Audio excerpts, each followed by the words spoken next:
கர்த்தர் உன்னை தினமும் தேடி வருகிறார் என்ற தலைப்பில் நாம் அதிகமாக தியானித்து வருகிறோம். இன்று கர்த்தருடைய வார்த்தையை தியானிப்போம். பாவத்தின் சம்பளம் மரணம், தேவனுடைய கிருபை வரமோ நம்முடைய கர்த்தராகிய இயேசு கிறிஸ்துவினால் உண்டான நித்திய ஜீவன். பாவமானது மரணத்தை கொண்டு வருகிறது. இயேசு கிறிஸ்துடைய கிருபை எதை நமக்கு தருகிறது பாருங்கள். நம்முடைய கர்த்தராகிய இயேசு கிறிஸ்துவினால் உண்டான நித்திய ஜீவன். அவருடைய வார்த்தை மூலமாக நமக்கு நித்திய ஜீவன் கிடைக்கும். அவருடைய வார்த்தையினால் நாம் பிழைத்து இந்த பூமியிலே செழிப்போடு வாழ கர்த்தருடைய வார்த்தைகளை நாம் பற்றிக்கொள்ளும் பொழுது நமக்கு கிருபை கிடைக்கிறது. அந்த வரத்தின் மூலமாக நமக்கு அவர் என்ன செய்கிறார்? நித்திய ஜீவனை கொடுக்கிறார். ஆனால் பாவம் என்ன செய்கிறது? மனிதனை அவனை மரணத்துக்குள்ளே கொண்டு போகிறது.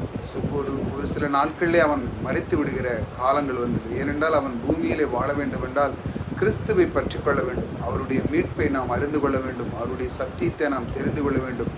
இப்படிப்பட்ட வார்த்தைகளை நீங்கள் தொடர்ந்து காலைதோறும் நீங்கள் கேட்கும் பொழுது நித்திய ஜீவனை உங்களுக்கு கொடுக்கிறார்.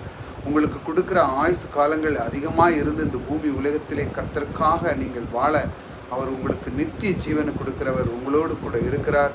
உங்களை விட்டு ஒரு நாளும் விலக மாட்டார். ஆகையால் நாம் தியானிக்கிற ஒவ்வொரு நாளும் கர்த்தர் உன்னை தினமும் தேடி வருகிறார் என்ற தலைப்பில் நாம் தியானிக்கிற விஷயங்களை நீங்கள் நன்றாக புரிந்து கொள்ள வேண்டும்.